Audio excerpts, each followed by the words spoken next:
ഇന്ന് നമ്മളാകുന്ന നമ്മുടെ ജീവിതം കൊണ്ട് മറ്റുള്ളവരെ പാവപ്പെട്ടവരെ ചേർത്ത് പിടിപ്പിക്കുവാൻ നമുക്ക് കഴിയുന്നില്ലെങ്കിൽ നമ്മൾ സ്നേഹമെന്ന് പറഞ്ഞിട്ട് കഥയില്ല. നമ്മളെ ചുറ്റുമതികളിലല്ല നമ്മുടെ ജീവിതം. മറ്റുള്ളവരെ ചേർത്ത് പിടിക്കുവാൻ, ഒരു പാവപ്പെട്ടവനെ താങ്ങുവാൻ, പാവപ്പെട്ടവരുടെ നേരെ ചേർത്ത് പിടിച്ച് നമ്മളെ ഒരു ചുംബനം കൊടുക്കുവാനോ അവനെ ഒന്ന് സഹായിക്കുവാനോ നമുക്ക് കഴിയുന്നില്ലെങ്കിൽ ഒരു ക്രിസ്ത്യാനിയെന്ന് പറഞ്ഞിട്ട് ഒരു കഥയില്ല. നമ്മുടെ ജീവിതത്തിന് ഒരു മാറ്റം ഉണ്ടാകണമെങ്കിൽ മറ്റുള്ളവരെ, നിന്റെ അയൽക്കാരനെ നിന്നെപ്പോലെ സ്നേഹിക്കണമെന്നാണ് തമ്പുരാൻ പറഞ്ഞു. ആ സ്നേഹത്തിൽ നിന്ന് വഴി മാറുവാൻ നമുക്ക് പറ്റത്തില്ല. മറ്റുള്ളവന് 300 രൂപ കൊടുക്കുമ്പോൾ അതിൻ്റെ അകത്ത് എടുത്ത് മാറ്റി പാവപ്പെട്ടവനെ സഹായിക്കാനോ 100 രൂപ കൊണ്ട് നമുക്ക് സഹായിക്കാൻ പറ്റും. അവന് ഹോസ്പിറ്റലിൽ പോകാൻ, അല്ലെങ്കിൽ നല്ല വഴികളെ പറഞ്ഞു കൊടുക്കുവാൻ, പരദൂഷണം മാറ്റി സഹോദരങ്ങളെ ചേർത്ത് പിടിക്കുമ്പോൾ നമ്മുടെ വീട്ടിലെല്ലാം പ്രശ്നമുണ്ട്. ഇന്ന് തമ്പുരാൻ പറഞ്ഞേക്കുന്നത് നിങ്ങൾക്ക് സമാധാനമല്ല ഞാൻ തരുന്ന വാളാണെന്നാണ് പറഞ്ഞു. അന്നേരം എല്ലായിടത്തും സമാധാനം കണ്ടപ്പം ഞാൻ എൻ്റെ കാര്യങ്ങൾ മാത്രം തീർത്തിട്ട് എനിക്ക് വേറെ ഒരുത്തിനെ സഹായിക്കാൻ പറ്റത്തില്ല. അന്നേരം നമ്മൾ ആ ഇതിൽ നിന്നും 10-1 എടുത്ത് തമ്പുരാൻ തന്നെ പറയുന്നുണ്ട് 10-1 കൊടുക്കാൻ.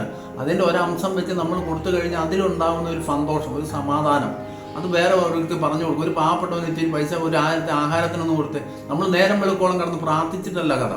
മറ്റുള്ളവൻ്റെ വേദന നമ്മൾ ചുമലിൽ ഏറ്റുമ്പോഴാണ് നമുക്ക് ആ സ്നേഹം, ദൈവത്തിൽ നിന്നും സ്നേഹം കിട്ടുന്നത്.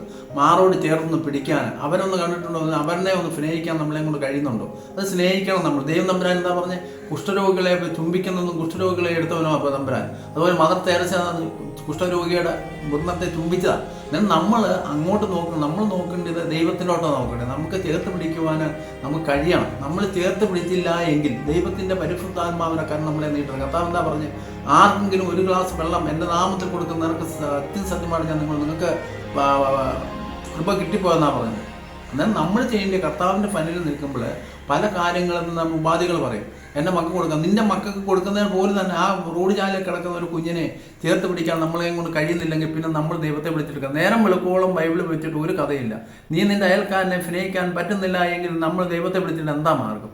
അന്നേരം നമ്മൾ എന്താ ചെയ്യുന്നത്? മറ്റുള്ളവരിലേക്ക് നമ്മൾ നോക്കണം. നമ്മുടെ ഹൃദയത്തിലേക്ക് നോക്കിയിട്ട് മറ്റുള്ളവരിലേക്ക് നോക്കുമ്പോഴാണ് നമുക്ക് ആ വേദനാജനകമായ ദുഃഖങ്ങൾ അറിയുന്നത്. പക്ഷേ ഹൃദയശുദ്ധിയുള്ളവർ ഭാഗ്യവാന്മാരെന്ന് പറഞ്ഞാൽ ഹൃദയശുദ്ധിയോടുകൂടി നോക്കണം. അവൻ്റെ ബലപീസുന്ന ശരീരങ്ങളല്ല നമ്മൾ നോക്കണ്ടേ, അവൻ്റെ സ്വത്തുക്കളല്ല. അവന് പറയാം അവന് പിള്ളേരല്ലേ, അതല്ല. ആ സമയത്ത് അവനെ കൊണ്ടുപോകണമെങ്കിൽ നമ്മൾ കൊണ്ടുപോകണം. അതാണ് സുവിശേഷം. മറ്റുള്ളവർക്ക് മാതൃകയായിട്ട് കാണാൻ, ലോകത്തിൻ്റെ പ്രകാശമാകണമെങ്കിൽ ദൈവത്തിൻ്റെ പരിശുദ്ധാത്മാവ് നിൻ്റെ അയൽക്കാരനെ സ്നേഹിക്കണം. നിൻ്റെ അയൽക്കാരനെ സ്നേഹിച്ചാൽ മാത്രം മതി.